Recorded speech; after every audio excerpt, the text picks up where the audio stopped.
Hello and welcome to the Film Pulse Podcast. This is episode number 527. My name's Adam Patterson. With me today, we've got Kevin Rakestraw. Hey, Kevin. Hey, how's it going? Yeah, it's going all right. This week on the show, we're going to be taking a look at Steven Soderbergh's Presence, which is out now on VOD platforms. We'll also be going over some we're watching on the watch list and this week's new releases in theaters, VOD, and Blu-ray. Thank you so much for joining us this week. Anyway, let's get into our movie, talking about Presence, directed by Steven Soderbergh. I have a synopsis here. A couple, Rebecca and Chris, and their children, Tyler and Chloe, move into a seemingly normal suburban home. When strange occurrences occur, they begin to believe that there is something else in the house with them. The presence is about to disrupt their lives in unimaginable ways. Kevin, we'll start it with you. What were your initial impressions of Presence? I was slightly excited for this because I kind of like this idea, right? It's, the camera is the presence, the titular presence in the movie Presence. It's almost as if the camera is a character. Oh, yeah. Yep. 100%. Camera just moving around like a ghost because it is the stand-in for the ghost, the presence, if you almost will. like the audience is the ghost almost. Ooh, not that far. Not quite. Not quite. I don't want to be a ghost. It didn't feel like it was me wandering around that house. Let's just put it that way. I think that was like an interesting, at least somewhat interesting idea, right? At least with the name Soderbergh attached to it. If this was anyone else, I'd probably be like, no thank you. But with it being Soderbergh, I'm like, all right, well, I'm kind of into this idea. Let's see what happens. Let's give it a go. And I didn't like it. Yeah, I had a feeling that you were not going to be really into this one. I don't know. There's just things that kept happening there where I was like, oh, okay, well, this could be interesting. It's a different idea because very early on you find out like this is not a horror movie. This is not gonna be. I think that is what anyone who talks about this should lead with. This is not a horror movie. And I don't think it should have been billed as a horror movie because it very much was. Yes. It should not be marketed as a horror movie because you're setting yourself up for disaster when people go into it thinking that it is a horror movie. Yes. And what you have here is it's a family drama, like through and through. There's nothing scary that happens in this movie. There's almost nothing. I mean, let me backtrack a little bit. There are a few things that do happen that are scary, but not in a necessarily like horror movie kind of way. Yeah. And to me, a lot of the like horrifying aspects of this or the scary aspects of it have nothing to do with the haunting. Right, exactly. That's what I was kind of getting at there. Yeah. And so, once you kind of have that realization of like, hey, wait, this isn't going to be what I thought it was. There was a part of me that was like, oh, okay, well, this could be interesting. It's a haunted house, but, not all ghosts are bad, right? Some are friends. Some just want to hang out with you. And I'm like, okay, that could be interesting. And then it wasn't. It wasn't. Like you said, it's mostly a family drama. It's not a particularly well-written family drama. And this family is very bizarre, the way that they're written. In some ways, just one relationship in general is just really creepy. Yeah, I agree. Obviously, you're talking about the son and the mom. Yeah, like Jesus, what the fuck? I don't know what that is all about. It's very strange. Lucy Liu plays the mom in this, and the relationship she has with her son is, again, strange to say the least.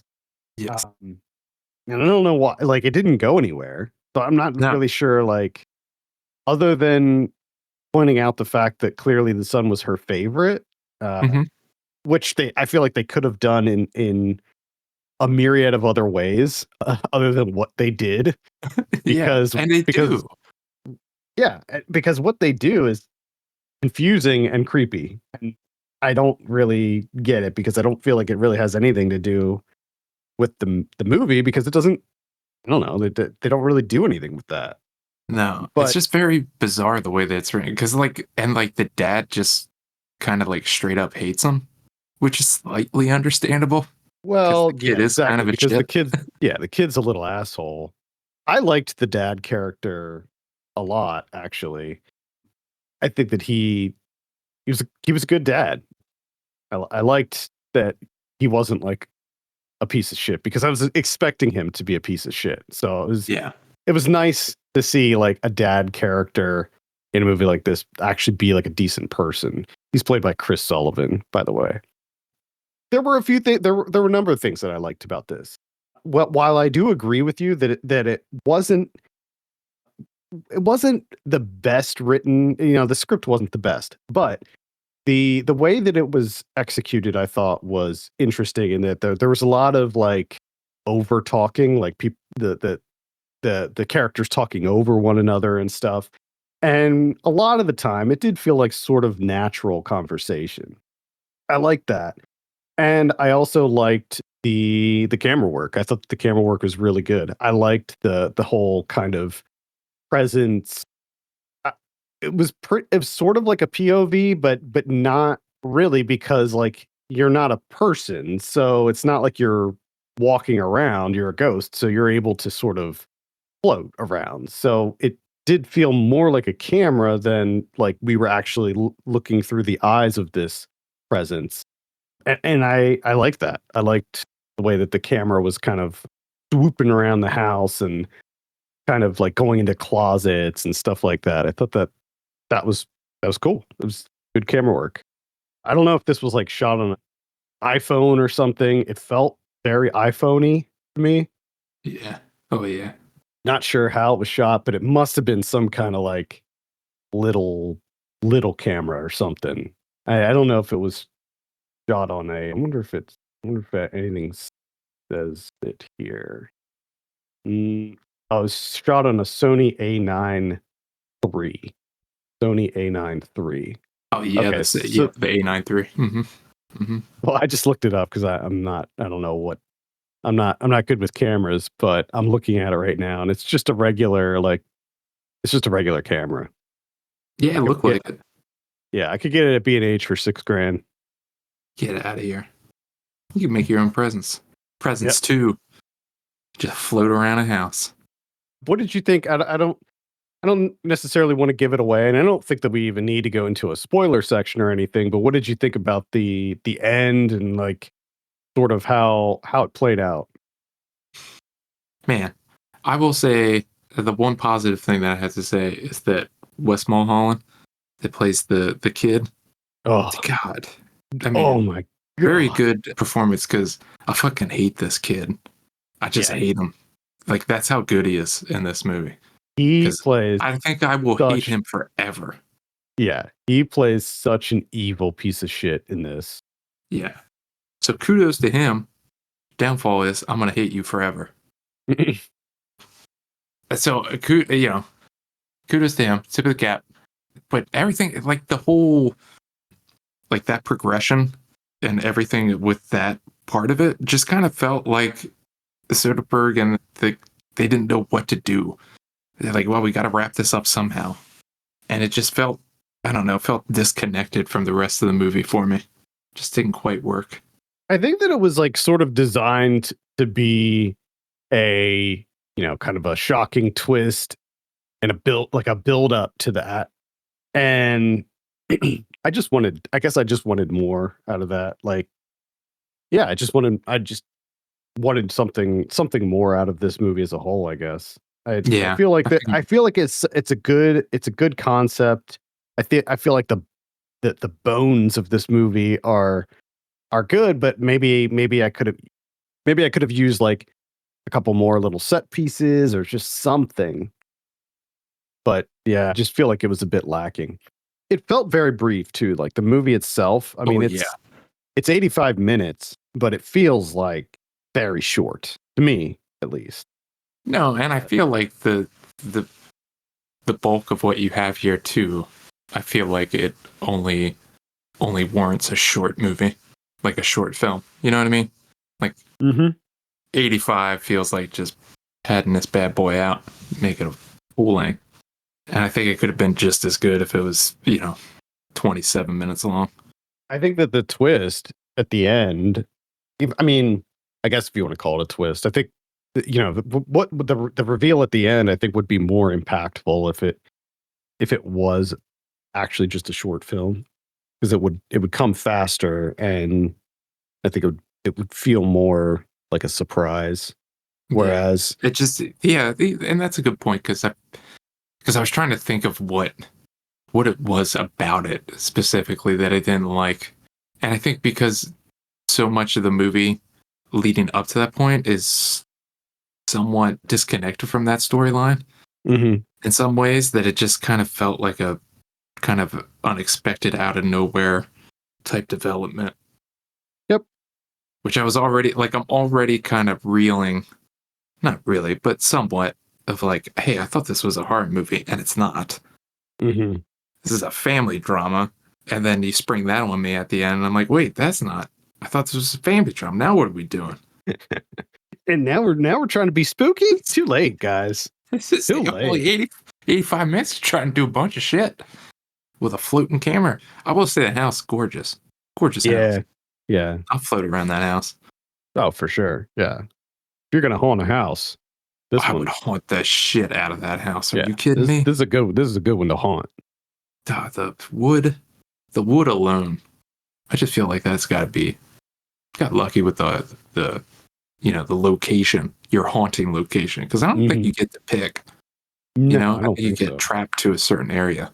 Yeah. Yeah. So that's the luck of the draw right there. Yep. All right. That's presence. Let's go ahead and give it a score. I'm kind of like right down the middle on this. I'm feeling like a 5. I'm feeling like I want to say like a 4.5. This was super disappointing. I was pretty excited for this. I was very excited for this. I believe it was on the last episode where I said, like, I didn't see any trailers or anything. All I knew was haunted house, Steven Yeah, Soderbergh. I'm 100% in. and I And I think, knew and I knew Lucy Liu was in it too, but yeah, yeah. yep. And I think the first time like the presence like does something, where it like picks up the books. It's like, Mhm. oh, okay. This is gonna be interesting to see how like they pull this stuff off. This is gonna be great. And then like that was it. Everything else was just shaking. It's like, Yeah. oh, well, that's not fun. Like, Doors slowly closing, yeah, books being moved, and it was like, you're not gonna do anything cool? Like, after you realize that this is not necessarily a malevolent presence, when hmm you figure out that it's a benevolent presence, you're just like, "Oh, yeah, yeah. But okay." even then, it's like you could do something. Yeah, it's Like you, the presence still doesn't do anything cool, really, that I no, and and I feel like it's such a missed opportunity because, because we're looking through the lens of the presence. I feel like that there are opportunities there to show us as the audience something that we maybe never saw before, at least from a new point of view. Something yeah, along the lines of the kind of shaking, but actually more substantial. yeah. And I think the lead with like the first thing that happens is like the picking up of the books, where you're like, oh, okay, well, it'll be interesting to see how they like pull some of this stuff off effects wise, like, but you lead with the most complicated thing, and then everything else from there is just shaking and doors slowly closing. Yeah. And then that weird like pulsing, Mhm. which I that really lost me towards the end because it just kept doing it. And it was Yeah, I mean, I didn't I I didn't didn't have an understand opinion it, on that really. and it looked terrible. It was like the presence was trying to like touch people, like it was trying to interact with people, whatever. All right, that's presence that is on VOD platforms right now. Talk about someone we're watching. I believe it is your turn this week, Kevin. Okay. Hey, I watched Broken Rage. Takeshi Okay. Kitano. Still haven't had a chance, but Still it is on my okay. list. It's on my So list. this is it's a short movie. It's about an hour, really. And it's literally two movies. So the first movie, about 30 minutes, Takeshi Kitano plays like a hitman. And it's very straight. He doesn't talk that much. He's like an absolute fucking professional. Doesn't make any mistakes. He's just like the greatest. And he trips up, gets caught, and they're like, "Hey, we want you to infiltrate this gang, so we can take them down." So he does it, and he's just like, he's Beat Takeshi. He's just straight up badass, even at his old age, just fucking unstoppable. Movie ends. There's some like credit roll, like posting, making fun of the movie, and then boom, movie starts again. The exact same storyline, but this time it's Beat Takeshi being funny. And it's just slapstick humor, the type of stuff that I'm not a huge fan of his humor, to be honest. It's a bit too dumb. I was never really a big fan of his comedic work either. So, And this is literally just like the same movie, but with him tripping over stuff constantly. Like he sits in a chair and it breaks, or he trips over his foot and falls on his face. Like it's just that. He plays a bumbling fool. It's the same movie again, and he's just tripping over stuff. But I will say that there is one section in this movie where it's probably the funniest thing I've ever seen from him that he's ever committed to film. And it goes on for quite some time. And I just lost it. So it does have that. I think I'm going to try to watch this And afternoon. I don't want to say what it is, because I want you to watch it, and then I want to see if it lines up with what you think it is. But overall, like it's all right. It's fine. Like it's fun watching him like have some fun with these dueling, personalities that he has, that he's known for. Yeah.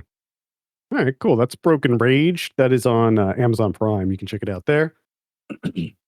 Let's see. I saw Captain America: Brave New World. Yeah. Yeah. I don't know why I watched this. I do know why, because my daughter was in the room and she is very enamored in anything that I watch. And she's getting to that age where I don't feel comfortable just putting on brutally violent horror movies anymore. Like Yeah. it's at the point now where I feel like she's like starting to retain some of the things that she's seeing. And like, I'm like, yeah, not gonna be able to be watching the violent horror movies with her around anymore. So I figured Captain America: Brave New World was probably a safe one. Mm-hmm. And it was, man. This movie is so bad. I don't know if this is the worst Marvel movie I've ever seen, because I really hated that Shang-Chi movie, and I also really hated Eternals, and I really hated Ant-Man too. The so I Just don't keep think it's listing them. I don't think it's worse than those. And I didn't even see that Marvels one. I heard that was bad as well. So anyway, I don't know if it was worse than those, but it's not good. This movie is, I don't know why it exists. It was so boring. Oh my god. Like the sad thing is, like, Marvel movies used to be really good and really kind of unique, and they had unique directors, and they did different things that deviated from the, I mean, at the time, like, they were sort of redefining superhero movies and what they could be. And now it's just the same formulaic, CG laden garbage fest that is so soulless. And, you have a cast of good actors here, but my God, is it just so Who dreadfully boring and who's dumb. the studio, if you want to call them that used to always make the movies that were like the knockoffs that would try and trick Oh, The people? Asylum? The poster for this movie looks like an Asylum poster. It does, yeah. Just straight up. Yeah, you got your boring ass, like, floating heads with the Like Harrison Ford, like that. It looks like someone forgot to do his hair. Like, just yeah. do the guy's hair real quick. It's so bad, man. I don't know. They got to do something. Like, they're gonna, like, I know that this was not well received critically. I don't think it made that much money, but I feel like Disney has to do something with these Marvel movies, because they're starting to go down the drain. I'm Man, hoping that new Daredevil series is going to turn out to be good. I did watch the first 2 episodes. They came out, and both of them are written and directed by Benson and Moorhead. Oh, really? Yeah. Wow. Actually, I can't. I know that they're directed. I can't remember if they're written by them. Also, I think they might be. Actually, Interesting. yeah. Don't quote me on. I know that Benson and Moore. They did a bunch of Moon Knight episodes. Yeah, Also, I do remember that. Moon Isn't Knight fits in with their vibe a lot more than yeah. Daredevil, but Doesn't Harrison Ford play the Red Hulk? He's yeah, Red Hulk now. yeah, he's Red Hulk. But is he also the president? Yeah, yeah, he's the president, and so Red Hulk. the very first movie with the very first Hulk movie, the one with Ed Norton, which was one of the very first Marvel Studios movies. William Hurt played that character, but as you know, William Hurt has passed away, so they replaced him with Harrison Ford. Interesting, and then he became president. Yep, he was a general previously in the other movies, and then he becomes president in this movie. Wow, the things you can do in movies, that's so cool. And then Red Hulk. Red Hulk on top of that. Damn. Oh god, yeah. Avoid. Wow, interesting. I watched Bridget Jones's Diary from 2001. Oh, just in time for the new one to come out. Are you gonna marathon the Bridget Jones? And that was what you call it. That was the interesting thing that I learned. Watching this movie is because there's a new one coming out, and I'm like, oh, I wonder how many Bridget Jones movies there are. There's too many. Let's just say there's like a lot. 5, aren't there? 1, 2, 3, 4, maybe. Yeah, I think this is going to be the 5th one, right? Or no? I don't know. Bridget Jones, Mad About the Boy is the new one. And then there's Bridget Jones's Diary, Bridget Jones, The Edge of Reason, which is 2. Bridget Jones's Baby, which is the 3rd one. Yep. So yeah, there's 4 total. 4 total. This is, man, 2001. Wow. Different time. It sure is. And that's like half of the quote unquote charm of watching this movie is just how different things were. Just mind blowing. Just the writing in this movie, the way people act, thinking that Renee Zellweger is supposed to be like overweight in this movie. I know, that's just the funniest. insane. That's the funniest thing is that she's like supposed to be like frumpy and she's like, oh, one of the things I need to do is obviously lose 15 or 20 pounds. And it's just like, what do you mean obviously? Yeah, I don't understand. 2001 was a much more brutal time. It sure was. And it's just like the way that like Hugh Grant's character's written in this, you're just like, holy shit. Like none of this would fly today. This is not good. Because he's like her boss and he's like sexually harassing her essentially, but she's like, this is awesome. I'd love to be sexually harassed by my boss. And you're just like, what the fuck is happening? Yeah, different times. Also very early on, I'm just like, wait, is Renee Zellweger British? And she's not. So that's an interesting choice. She's not, but I think she does a good job with the she does a decent job. It is interesting that like how the roles have been reversed now. Where like most American movies, like everyone's like British and Australian. Yeah.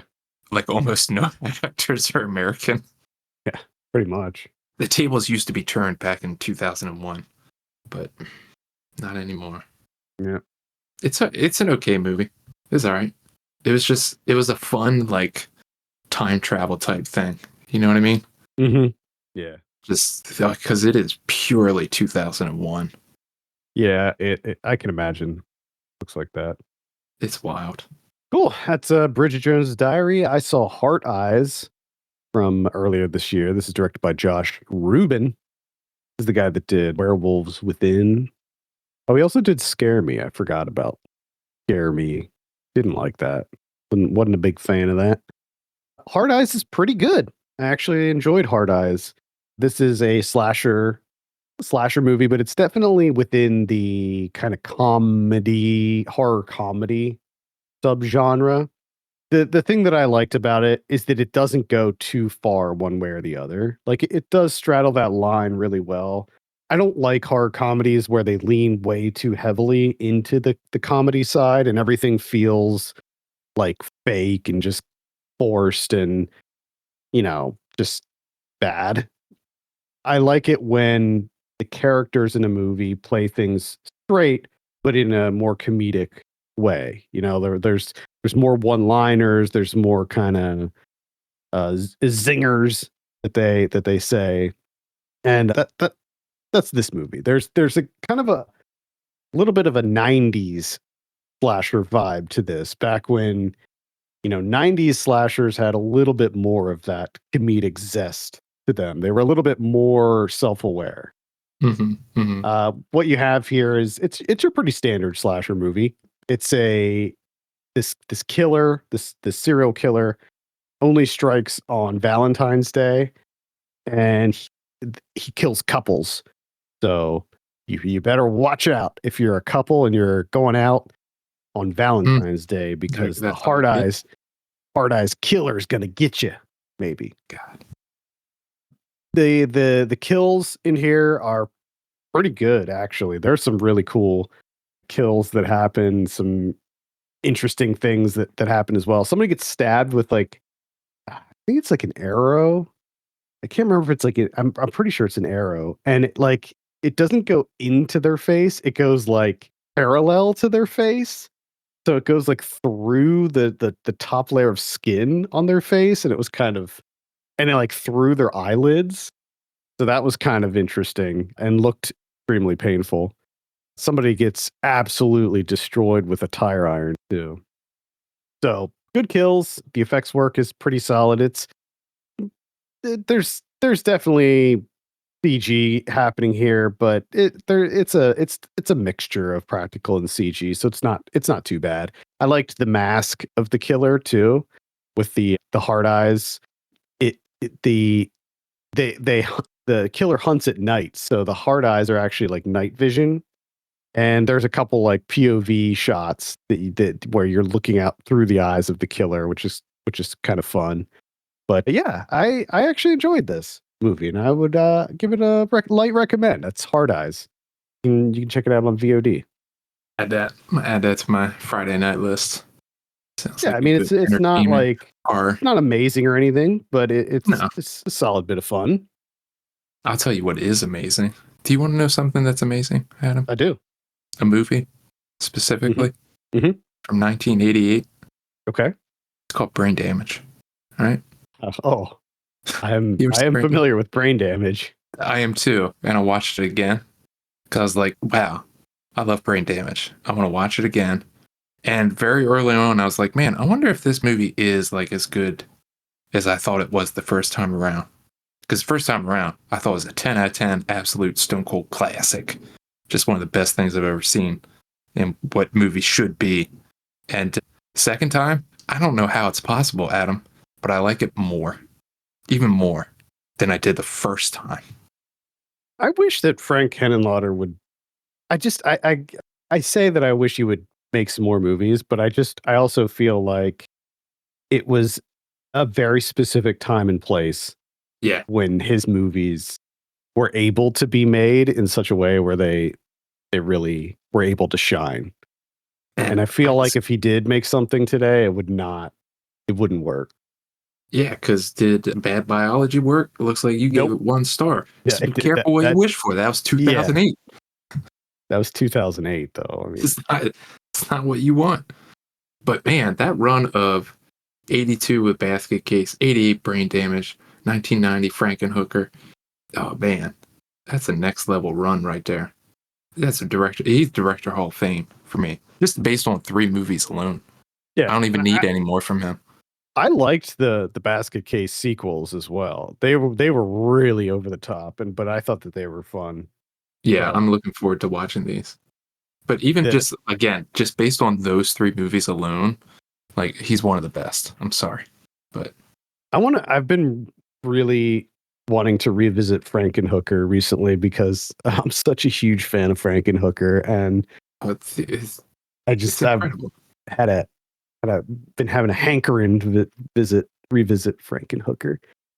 I also love that, like, the fact that Basket Case and Brain Damage take place in the same cinematic universe. And Yes. I wish that more would be done with that cinematic universe. Correct. Oh, So, great. people out there, if you have not watched Brain Damage, you should. Okay, you should. Absolutely. I'll briefly mention one other one, and that's Demon City by Seiji Tanaka. This is on Netflix. It's an action movie. Pretty basic. It's exactly what you would expect from a Netflix action movie that involves a person who is out for revenge. What you have here is it's a hitman who does this job for, I believe it's the Yakuza, and this other group ends up killing him after the job, or so they think. They kill his wife. They presumably kill his daughter.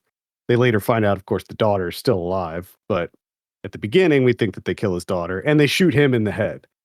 So he's in a Yeah. coma. He ends up in prison, but he's like catatonic. Like he's not able to speak or move or anything like that.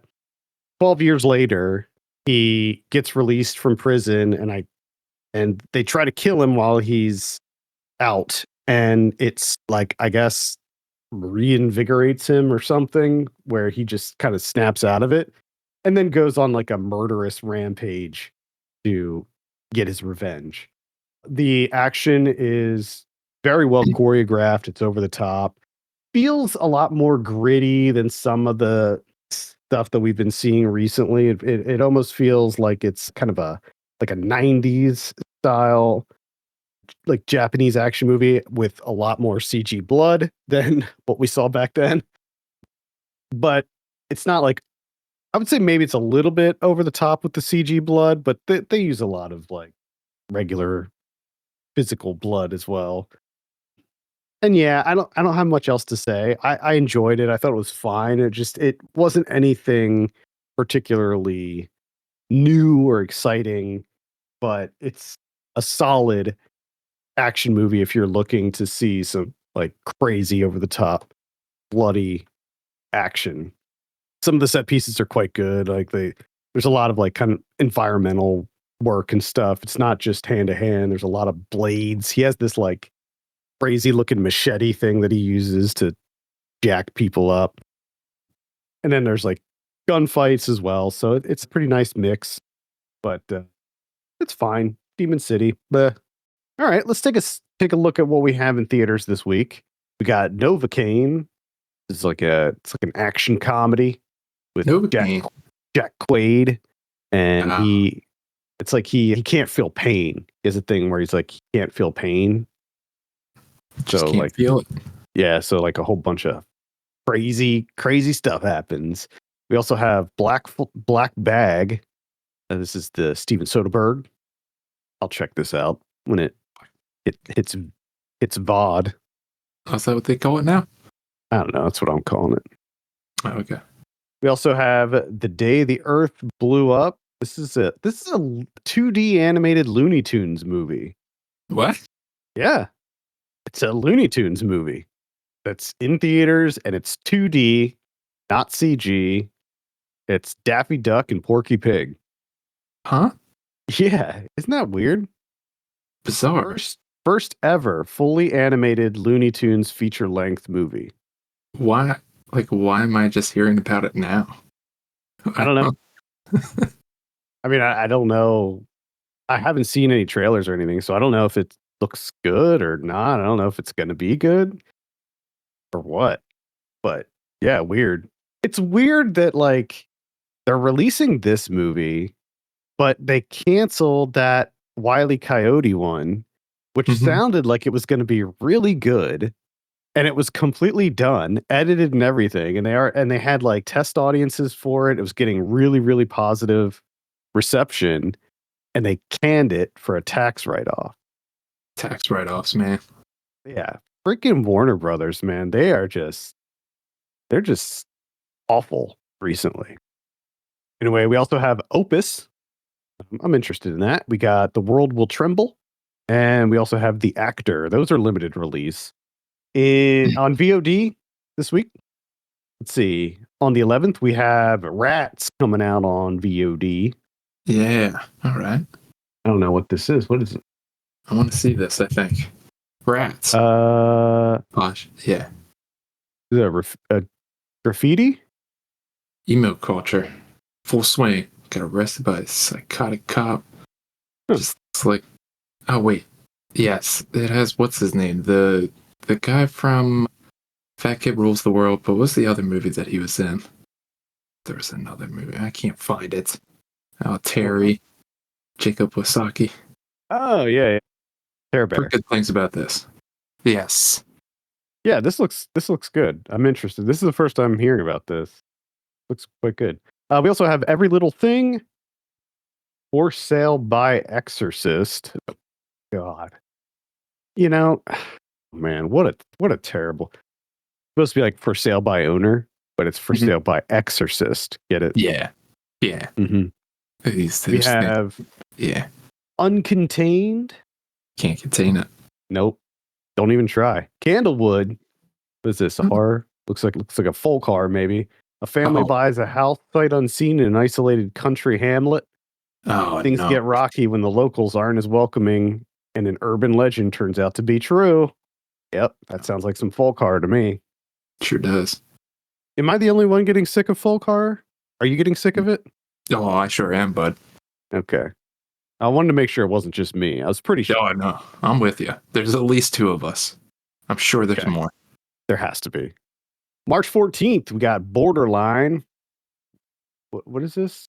Cocaine Bear writer Jimmy Warden makes his twisted directorial debut in this edge of your seat thriller. Oh, I'm interested in this. This is with Samara Weaving. A violent sociopath escapes from a mental hospital and embarks on a dangerous rampage. Yeah, I'm interested in this. We got High Rollers, starring John Travolta in an absolutely amazing cover. Oh, yeah. Let's look this up real quick. Oh, yeah. Yeah. Yeah. Yeah. We also have The World Will Tremble, Endless Calls for Fame. What is that about? New York City's 90s indie punk rock scene is brought to life with this personal archive journey back through time through the lens of a great promising band of that time, the New Rising Suns. Are you familiar with that band? No. I'm not familiar with them at all. Never heard of them. I'll probably still check it out because it has a number of keywords that instantly perk my ears. 90s indie punk and New York. We also have Warden. Warden is a docu-style science fiction thriller exploring the real-world impact of a young man discovering his superpowers. All right. Netflix. We only have one, which is The Electric State. This is a high-profile one here. So they were getting everything out of the way of The Electric State. Make way for The Electric State. Yep, starring Millie Bobby Brown and Chris Pratt. Woody Harrelson. There's a lot of people in this movie. This is what I'm looking at here. This is gonna be garbage. Oh yeah, no, I think it'll definitely be garbage. There's a couple like visual flourishes in it that I think look like maybe they could be interesting, but yeah, it's a Russo brothers film, so I feel like that's the you kind of know what you're going to get. That's the main piece of evidence that I'm relying upon. Yeah. On Hulu this week, we got Last Take, Rust and the Story of Helena. I guess this is a documentary about the shooting, Alec Baldwin, that situation. I don't know if we need that really. I don't think that's necessary to have. I mean, I guess if it does a good job of like honoring her, maybe it would be okay. I mean, I'm still not gonna watch it, but it looks like March 13th, we got Odessa. And Odessa. That's the one chick from Stranger Things. No. Farm girl in search to recover her cherished family heirloom travels to a strange, dangerous city.